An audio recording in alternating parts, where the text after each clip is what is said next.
Good morning. Welcome to your program, Your Agenda. I'm your host, Cito Beltran, welcoming you and thanking you for once again joining us this morning, where we hope we will be able to share very important learnings concerning the usual topics that people tend to overlook.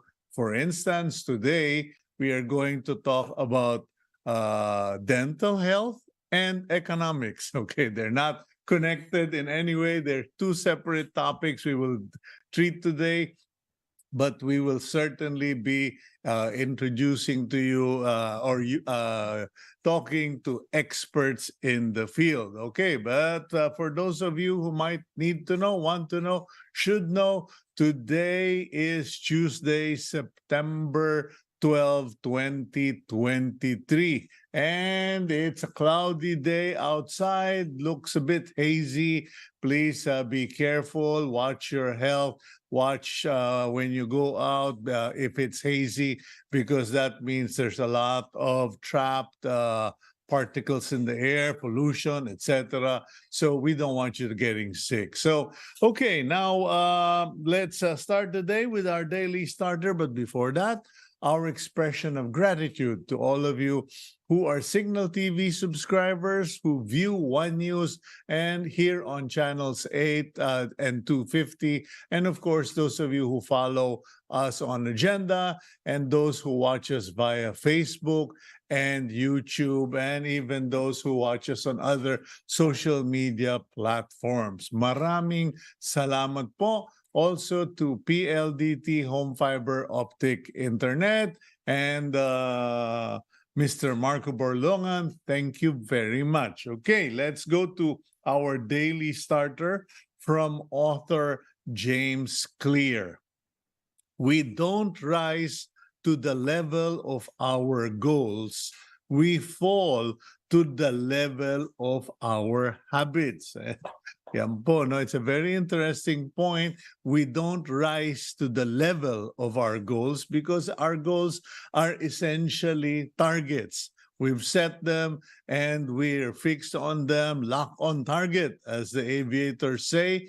But those of us who don't control our habits or who have no discipline, that is what causes us to fall when we don't have the right habits of waking up early in the morning, the right habits of eating properly. And as I pointed out, our first topic, we have two topics today.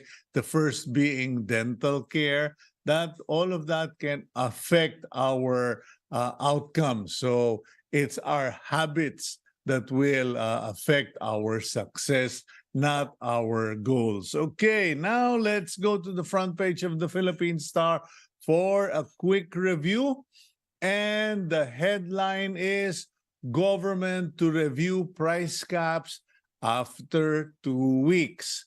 Jokno, despite no consultation, economic team backs price caps. Obviously, there's some messaging corrections there, because yesterday or the other day it was flashed in the news that the economic team was not consulted, but now the head of the economic team, the Secretary of Finance, is saying, in spite of no consultation, we support the price caps. The government may be able to decide on whether it will lift the price cap on rice in the next 2 weeks, according to Trade and Industry Secretary Alfredo Pascual. We will see and we will watch. Meanwhile, a bit of hope and good news, perhaps. 83% of CEOs say firms have recovered from the pandemic, and many of them believe that they might even have better profits at the end of the year than when they did before the pandemic struck. Okay. On the unfortunate side, Ombudsman bears hacking of case records. the internal computer system of the Office of the Ombudsman has been hacked, and at least 3 persons managed to gain access to administrative and graft cases against government officials. Ombudsman Samuel Martires disclosed to lawmakers yesterday. And so there you go. That was already expressed by, I believe, Ambassador Babes Romualdez when he mentioned that a large part of our system, internet system, is subject to hacking, according to intelligence people. Okay. Meanwhile, BBM off to Singapore for F1 race. Okay, before you pop a vein there, President Marcos will address economic managers and business leaders at the 10th Asian Conference in Singapore on September 13. While in Singapore, the president will also attend the Singapore Grand Prix 2023 Formula One night in race in the weekend upon the invitation of Singaporean Prime Minister Lee Hsien Loong. The Presidential Communications Office said Marcos will mark his 66th birthday on that day. So pagbigyan nyo na, give it to the guy, let him have his day off. Meanwhile, big photo on the center of the front page. We have a photo rendition on the rice paddies, okay, of the Bagong Pilipinas slogan and caricature of former President Ferdinand Marcos Sr. That was created by the Mariano Marcos State University and PhilRice in Ilocos. Okay, so they celebrated the former president's 106th birthday. Okay, meanwhile, further down, former Department of Finance Yusek says Palas wanted her out in July. As early as July this year, Cielo Magno says Malacanang already wanted her out as Undersecretary of the Department of Finance. Although Executive Secretary Lucas Bersamin simply said that the shelf life or the contract of Miss Magno had expired. Parang shelf life. Okay, sorry. I couldn't help myself. Meanwhile, Secretary Gilbert Chudoro, the state's China actions necessitate genuine modernization of Navy and Philippine Coast Guard while speaking before the naval personnel of the Naval Station Jose Andrada in Manila, and where they commissioned 2 coastal patrol ships donated by the U.S. So that about wraps up our review of the front page of the Philippine Star. And so please stay with us. We will be featuring a very interesting topic. As you all know, I myself and the program agenda are very concerned about dental health. We'll talk more about it after the break.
It seems that oral health is one of the most neglected aspects of a child's well-being in the country. According to a 2016 Global Burden of Disease study, the country has the most number of children under age 5 who are suffering from tooth decay in Southeast Asia and the Western Pacific region. So, it is important for children to regularly brush and floss their tooth and visit the nearest dentist. But the government is struggling to keep and recruit dentists in the public sector. That's why Senator Francis Escudero earlier filed a bill to increase the salary grade level of public dentists. Let's further discuss oral health matters on today's agenda. Dr. Ashita Bhatia currently serves as the Associate Director and Head of Scientific Engagement at Kenvue in Singapore. Prior to this, she worked at Johnson & Johnson for 6 years as the Asia Pacific Head of Scientific Engagement. Dr. Bhatia obtained her dental surgery degree from the Rajiv Gandhi University of Health Sciences in Bangalore, India in 2008. She has lectured about oral health in dental colleges across the Southeast Asian region. Good morning, Dr. Batia. Welcome to the Philippines. Thank you, Cito. Happy to be here. You are at the moment in Singapore, I believe. Yes, I'm based in Singapore. Okay, well, thank you for joining us. And the topic is something very near and dear to me, primarily because during one interview here on the program, I spoke to a dental health, how do you call it, champion, and he pointed out that a lot of the malnutrition that's happening to children 1 to 3 years old or up to 5 years old has nothing to do with the eating habits or the food, but primarily because their mouth, their teeth are all gone or are all decayed, etc. And he said that we really need to push for improvements in this field. So, what are your observations? I know Singapore is so developed. You guys have such a wonderful program there, but by and large, what are you observing? Because in the Philippines, we apparently are the last in terms of dental care. I wouldn't say the last, but I think that fundamentally, what is missing is a lack of awareness and education on the importance of like daily oral hygiene, specifically with the case that you mentioned with really small kids or like babies. That might be the situation where the mother is feeding the baby the bottle and the milk is staying in the thing, what we call as nursing bottle caries. Mhm. So when the baby is drinking the milk and then falls asleep with a bit of milk in their mouth, that can cause a lot of very rapid deterioration of the teeth. So that's an important aspect of it. But of course, as you grow up and the kids are able to brush and floss, I think that what you mentioned in your daily starter about having those habits young is very, very essential, right? Like as you grow up, it's very important to make daily oral hygiene an important habit. And that's what's going to prevent you from getting oral problems as you grow older. Okay, there is a mentality, particularly out in the, outside the cities, in the provinces, or in the poor areas. There's this mindset. Well, they're babies. It's baby teeth. They'll fall out. So you shouldn't really have to brush them. You just wait, and then when they have permanent teeth, that's when you start caring for them. What's the science in all of this? Yeah, I mean, of course, that's not the right thing, right? Like your baby teeth don't fall off, when you're 2 years old or 3 years old. They're there for a while, and up till young childhood, you do have mixed dentition, what you say, half baby teeth and half adult teeth, and your adult teeth are just below your baby teeth. So if you have an infection in your baby teeth, that can definitely affect, the teeth that are coming out and the teeth that are erupting. And of course, habits built from a young age are always the ones that last for really long. So I think that that's not the right way to have. We should develop those habits in children from a very young age in order to maintain good oral hygiene. Okay, now I'm sorry, but I'm going to go into specifics. There's an argument that's going on between the kind of brushing and toothbrush and all this, toothpaste and mouthwashes. Let's start with toothbrushes. Hard or firm or soft and gentle brushes. What's the ideal type of toothbrush to use for kids? Yeah, I would say a soft to a medium brush is ideal. You don't want to use a hard brush because then that constant abrasion can cause wear and tear of the teeth. So the recommendation is to always use a soft or maximum a medium bristle toothbrush. Okay, now you can elaborate. It's not speed dating, Dr. Batia. A medium, soft to medium brush, and are there differences between what a toothbrush should be for a child, for a 5-year-old, a 10-year-old, or for an adult?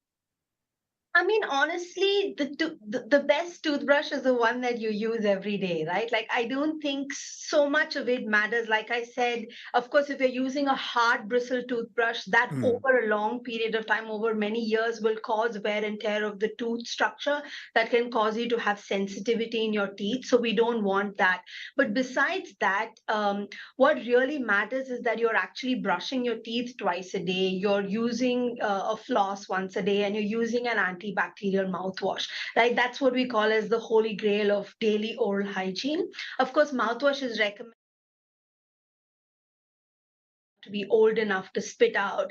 But the type of toothbrush beyond that, hard and soft and medium doesn't really matter so much. It's more Mhm. about being able to brush twice a day, brushing long enough, for 2 minutes every day, using a fluoride toothpaste, using a mouthwash that has antibacterial ingredients and fluoride to help prevent cavities. That's what's actually going to prevent, oral diseases. Well, apparently, oral care is a sensitive or is considered a serious matter in the Western world. So much so that I was watching. I don't know if you've ever watched it, Ted Lasso, the Apple TV series.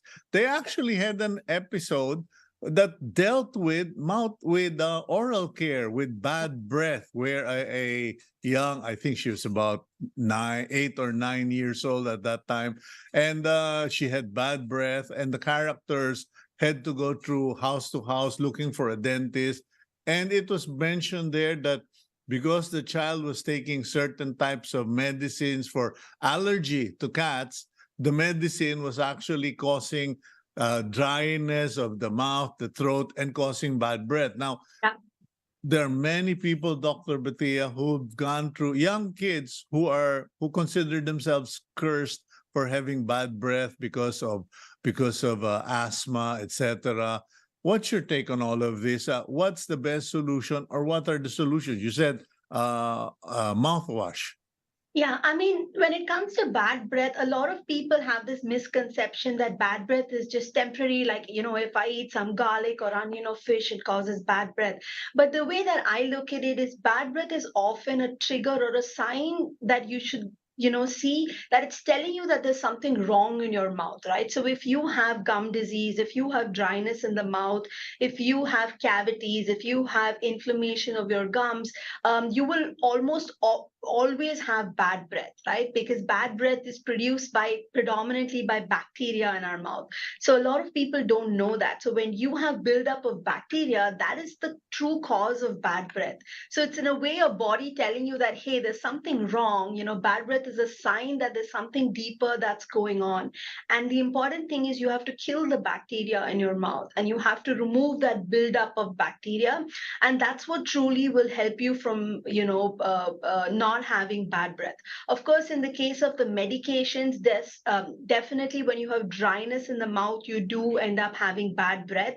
So you can make sure that you're drinking a lot of water to hydrate your mouth, but hopefully they don't have to take the medication for life. life. But another important thing is also that the saliva in our mouth has natural antibacterial properties. So if you do have dryness in the mouth, it means that you don't have enough saliva. So that's all the more reason why you should be maintaining extra oral care, by killing the bacteria, using a mouthwash, brushing your teeth twice a day.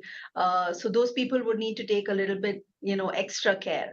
Well, maybe you can settle the debate in my household because I tend to habitually just buy a bottle of Listerine or mouthwash, and my wife, who is Dutch, says, you should talk to your dentist about that because you might actually be killing the bacteria, the good bacteria in your mouth, because we're vegetarians as well. So, can you settle the debate? Is a mouthwash like, Listerine or whatever, is that going to kill the natural bacteria in my mouth, etc.?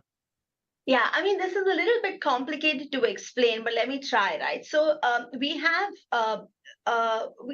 it's not really good bacteria or bad bacteria that is the issue. It's the imbalance of bacteria. So when you have too much buildup of bacteria, then you tend to have more harmful bacteria that build up and that cause oral diseases. But if you're able to kill the bacteria, say at 8 a.m. in the morning, you rinse with Listerine, it kills the bacteria. Then over the day, your bacteria build up again, and those bacteria that build up are the so-called good bacteria or the beneficial bacteria that keep you healthy. And if you don't say rinse at 8 p.m. at night, then overnight you're going to have more buildup of bacteria, and that kind of second layer of bacteria that builds up, those are the ones that can cause harm. So it becomes an imbalance of you having more bad bacteria than good bacteria. That's a simple way, to explain it. So it's important to regularly maintain that healthy balance. Especially for those who have a habit of only brushing their teeth once a day.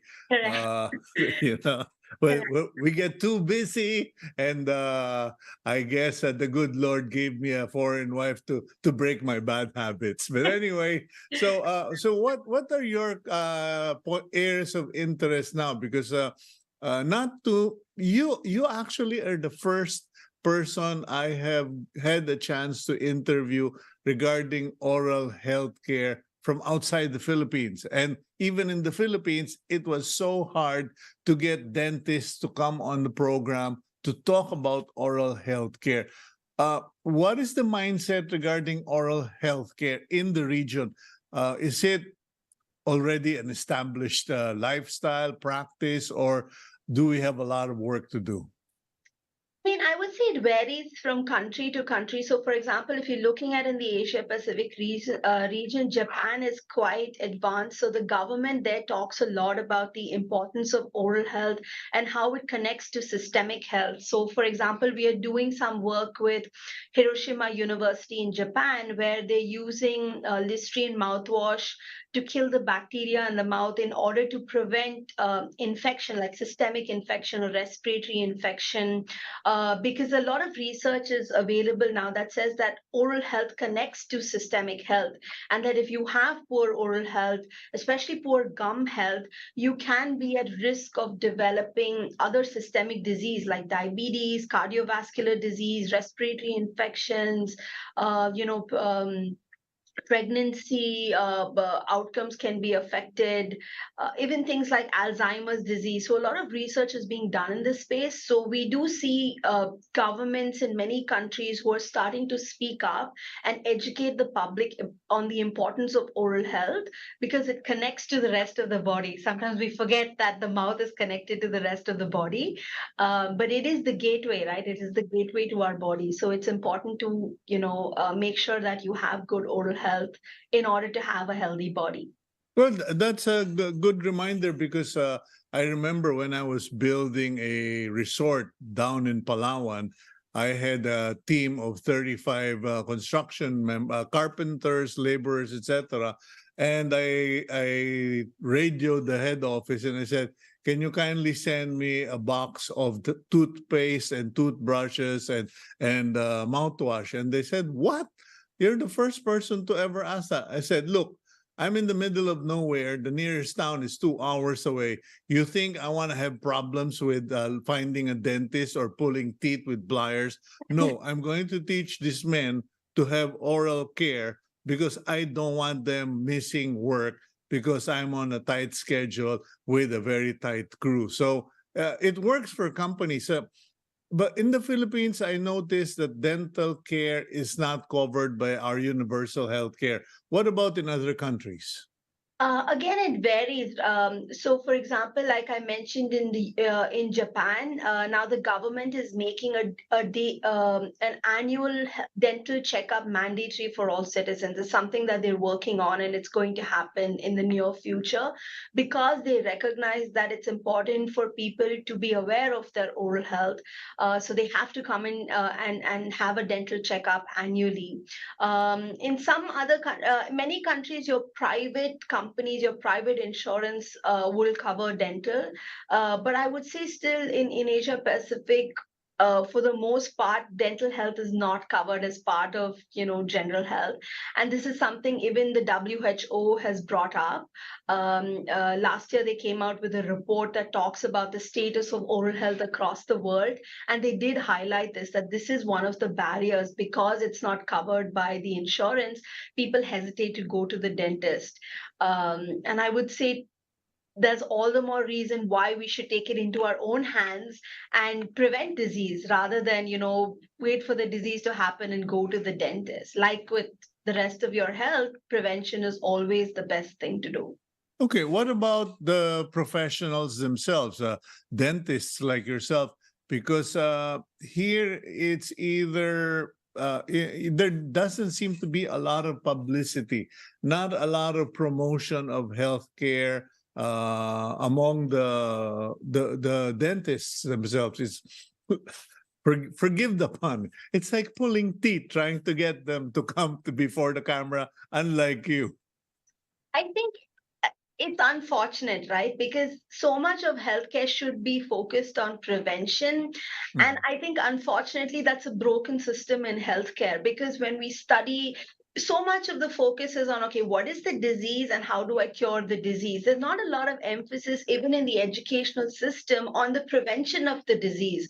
So it is a fundamental broken system, and doctors and dentists are rewarded for treating diseases as opposed to prevention. But it's definitely something that the government, the health associations, we've worked with the Philippine Dental Association quite often, and I think that they're very, very proactive in educating the public. But of course, there's always opportunities to do more to make sure that there is public health awareness. So we just have trying. You mentioned that we work with the Philippine Dental Association. Who is we? I'm sorry, but you've got such a long list of professional engagements. You've worked for. I think you started working when you were 12. From, given your looks, you're quite young. But when you say we work with the Philippine Dental Association, who is we? So I meant the Listerine brand. So I work for Listerine, right? So our brand in Philippines, we do partner with the Philippines Dental Association to bring awareness, to the public. We have media events. We've been talking about oral aging. You might have seen the campaign in Philippines talking to the public on the importance of oral health as you age, because as you grow older, your body's ability to fight off germs and to prevent disease reduces. So there's all the more reason that as you age, you have to make sure you give your mouth that extra protection. So we've been working on, that campaign on educating the public and bringing awareness to oral aging. Well, thank you for doing that because I have to be honest, I have to be blunt. I haven't seen or heard any of these programs. And as you may have noticed, we are trying to promote awareness for oral health care because, as you pointed out, prevention is better than the cure. And half of the time, most people don't even want to go to the dentist in the first place. Yeah. And when you have to go to the dentist because you're already in pain, well, I guess that's motivation enough. But that's usually my motivation. When I'm in pain, that's when I go. But what are the standards that you suggest for people to be able to, not have to go when they're already in pain? Or because in the Philippines, people, a lot of people just say, oh, I'll just wait for the thing to fall off, or oh, there's going to be a free dental mission. I'll have it all pulled out. Could you speak on that, please? I mean, I feel like if you're going to the dentist only after you have pain, it's already too late, right? We are only blessed with one set of permanent teeth in our lives. We don't get a second set. So if you have a situation where you already have pain, it means that the infection has already gone deep into your tooth. So either you need to do a deep filling, like a cavity filling or a root canal, or if it's in a very bad situation, you have to extract your tooth and then putting an implant. And all of that is very, very expensive. So I Mhm. would say, just maintaining good daily oral hygiene or brushing your teeth, flossing once a day, and using an antibacterial mouthwash can actually prevent you from having that buildup of bacteria, and causing you to have cavities or gum disease. And then you never have to go and get your teeth pulled out. Okay. Well, just so that our viewers know, I went to a clinic a year ago, and a root canal cost me 15,000. Yeah. So I think if I just bought so many toothbrushes, I wouldn't have had to pay 15,000 in one drop. Anyway, Dr. Bathia, thank you very much for your time today. I'm sure there will be other opportunities for us to talk, especially about dental care in the region where you can educate us. But for now, thank you. And we do hope that all goes well with you and your professional engagements. God bless you. Thank you so much. Thank you. Take care. Okay. And okay, that's our first guest for today. And we will now, okay, thank you, Dr. Ashita Bhatia. And now we will go for a quick break. And when we return, we go to one of our professors on the program, a former cabinet secretary himself, who can talk about all of these issues in the economy, the rice caps, etc., here on Agenda.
Various groups and stakeholders have expressed their opposition to the price caps in rice. And then, Finance Secretary Benjamin Jokno admitted that they were not consulted before Malacanang made the announcement. At a briefing on Friday, Jokno said the economic team was in Japan when Executive Order 39 was announced. He said he was sitting next to Socio-Economic Planning Secretary Arsenio Balisacan, and they were talking to Japanese investors when they learned the news, saying, quote, "Of course, we were shocked."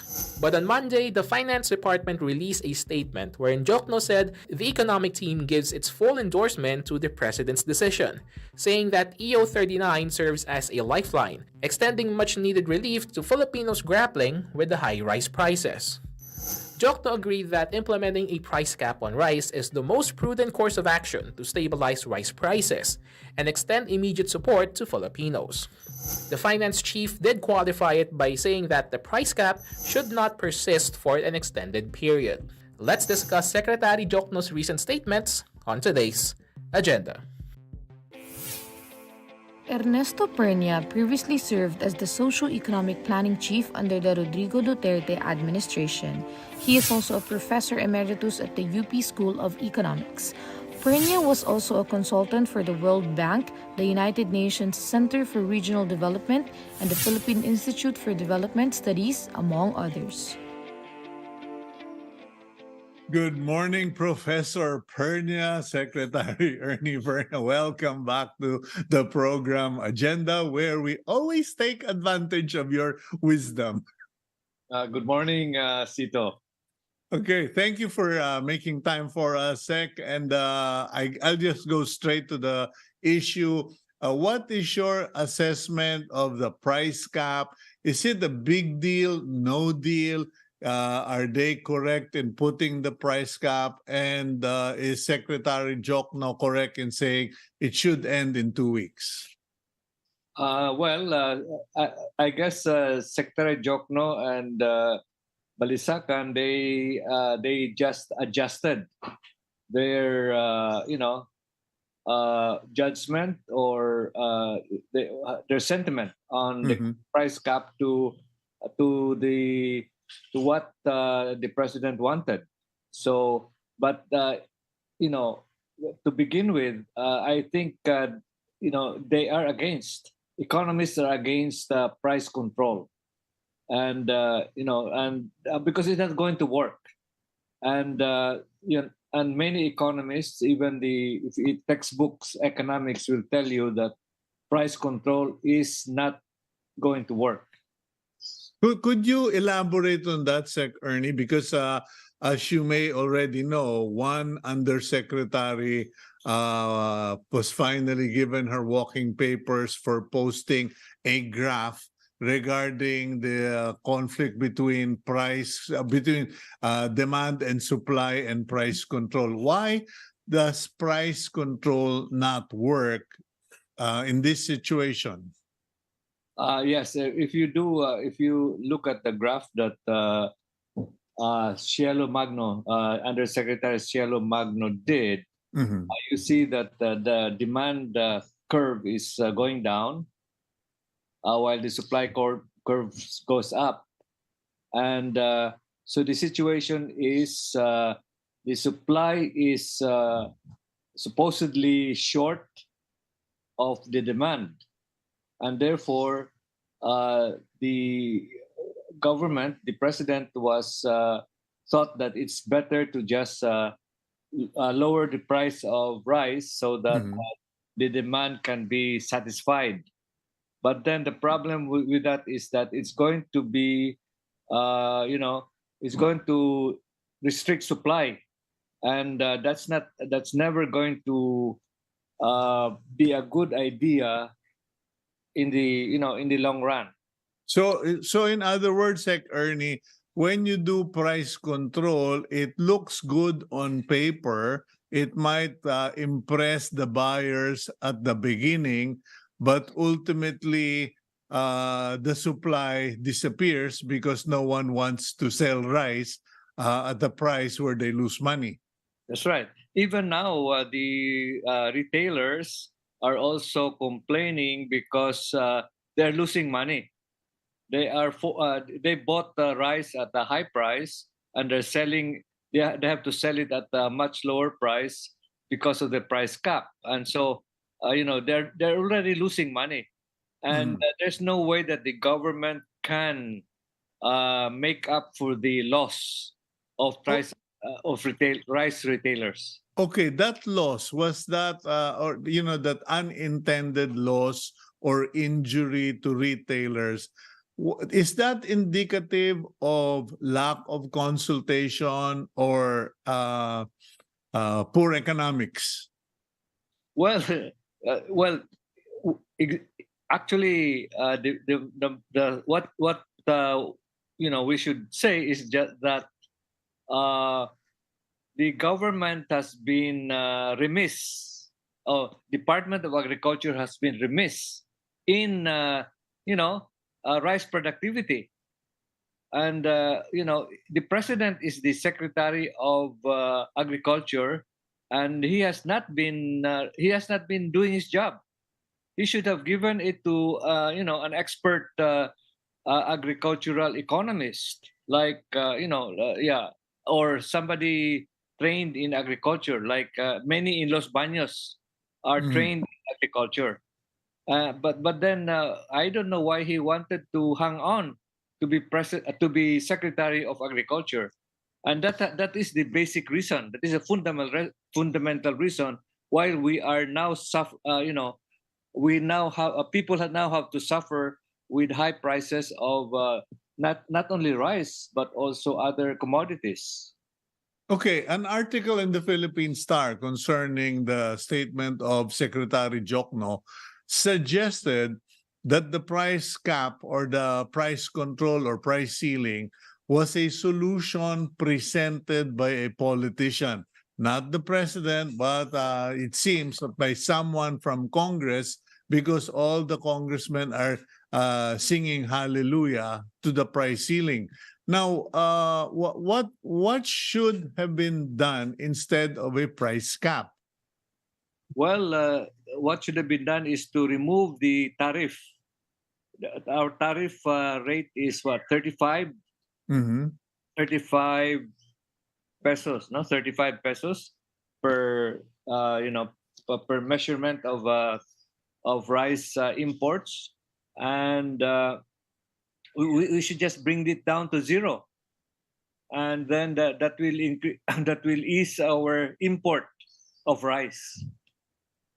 But is the problem a question of supply and tariff, or because some people are suggesting this is a issue of law enforcement, an issue of hoarding, etc. Now, you've been in the NEDA, you understand all of this, Secretary Ernie. So, what's your take on all of that? Well, part of it is hoarding. Part of it is hoarding, and part of it is import restriction because Mhm. of the tariff rates. That's why by bringing down tariff to zero, then imports can, and let people import. Don't restrict importers who are going to be the importers. Let give a Okay. yeah, give a free hand to those who can import. Okay, Uh, yeah. can you explain this as an economist, Sec Pernia? Because okay, we open the gates, take out the tariff, the government loses revenue. That money that was supposed to go to rice farmers from the importation will disappear. So farmers and government get zero. Now, if we flood the market, yes, you will have cheaper rice, but it will also affect rice farmers and rice production. What is the wisdom in all of that? I'm honestly trying to understand. Kasi Eco 11 lang pinasa ko, pahirapan pa eh. No, no. Well, when we by reducing tariff to zero, you don't do it permanently or in the long run. Do it, Mm. do it for a time bound adjustment of the rice tariff to make imports easier. And of course, the government at the same time could use its police power to deal with hoarders, and that can be done too. Mm-hmm.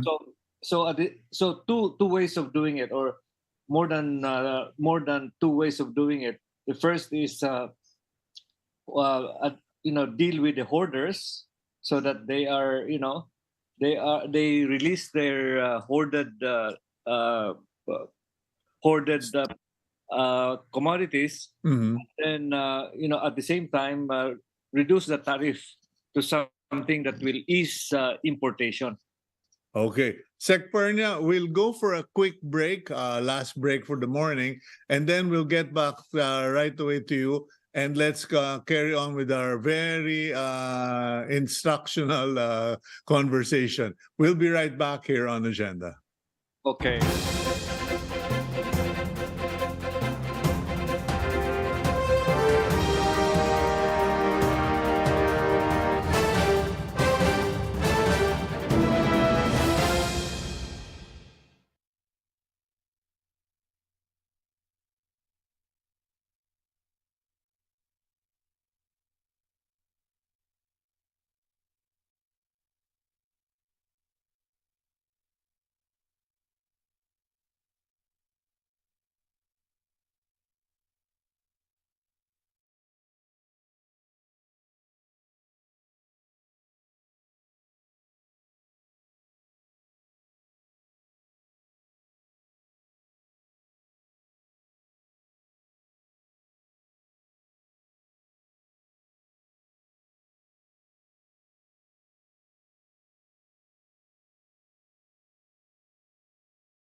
Okay, welcome back to the program agenda. We continue our conversation with former Secretary Ernesto Pernia, who is our Professor Emeritus here on Agenda. Sec Ernie, back to you. The Secretary of Finance said, as far as they know, it's only good for another 2 weeks. What's your prediction? Because some people will say, well, if you lift the rice ceiling, price ceiling after 2 weeks, di patay na, taasan na naman ang presyo. Yes. I think what they're thinking is during the first 2 weeks, or during that period, they're going to do something about tariff rates. Mm-hmm. It will incentivize importation, and it will ease importation, and at the same time do something about hoarding.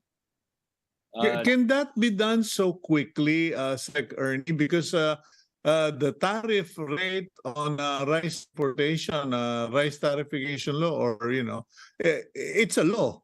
Is it that simple to suspend it? Yeah, well, it's at the moment it's 35 is the tariff rate, but Yeah. then it can be done. It can be adjusted to maybe 10% or 5% or zero, to quicken the importation, and then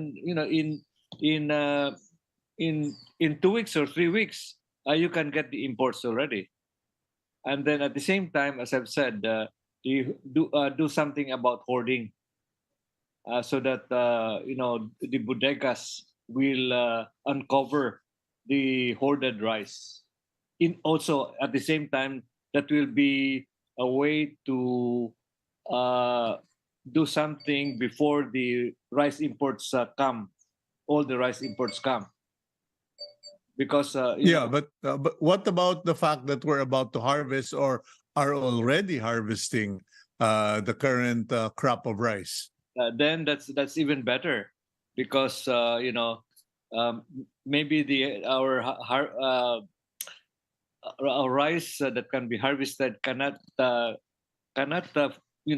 fill the demand. We have a huge demand for rice, because every Filipino eats rice, and we have a huge population, and so it's good that we can the rice is already harvestable, but at the Mhm. same time we still need some importation to fill in Okay, the gaps. now what I'm doing here, calling on Secretary Pernia, is consultation, asking you for solutions, etc. My final issue I'd like to ask you about is how do you see the problem solving mindset in this current government? Because people have been saying they are not connected, they're not talking to each other, and then they're all getting mud in their face. What's your suggestion? Well, it's always better to have a free flowing conversation and interaction between the head of the administration and the cabinet secretaries, and also among cabinet secretaries. They should really be working as a team, rather than Hmm. having individual opinions. So that's the best that should happen in a cabinet, in an administration. And you know President Marcos Jr. can, if he doesn't travel too much, and he travels around also speaking engagements and all that, and then also international travels, then he's able to focus on the domestic and internal problems that we have. With so many problems.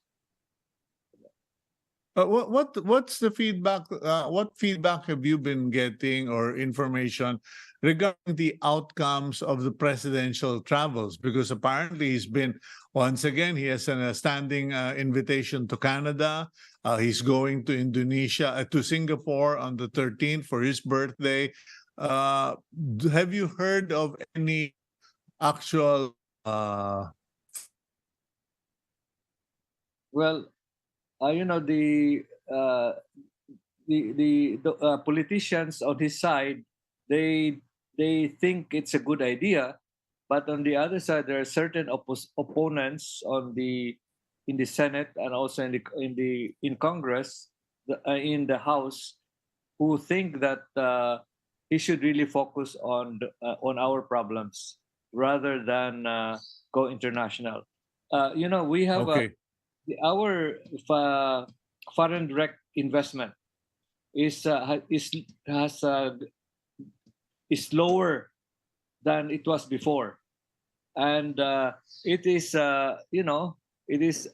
it speaks of the ineffectiveness of, when the president travels, then there is always, Mhm. when they come home, they say, oh, they got a lot of commitments on foreign direct investment. But look at Mhm. our foreign direct investment. It's only what, 4 billion or something, 4 billion, a little over 4 billion. It has already reached almost 10 billion during our time. And During the Duterte administration. yes, yes, during before the Okay. before the pandemic, before the Okay. Well, thank you very much, Ernie, and I do hope I get another chance to listen to your lecture here on Agenda. But in the meantime, I wish you well. Thank you for your inputs and for being very transparent about your opinions. God bless you, Professor and Secretary Ernie Pernia. Thank you to you know my favorite interviewer, Cito Beltran, and also God bless you. Thank you. Okay, Bye bye. let's now go to our ending, our blessing for week, and it is okay, here we go. From the book of Deuteronomy, chapter 33, verse 12. Let the beloved of the Lord rest secure in him, for he shields him all day long, and the one the Lord loved rests between his shoulder. I know God loves all of you. I know that he will bless all of you. Please have a great day, a great week. Thank you for joining us. Thank you to our guests. May they be blessed. And please keep us in your prayers, team agenda, and keep it here on One News.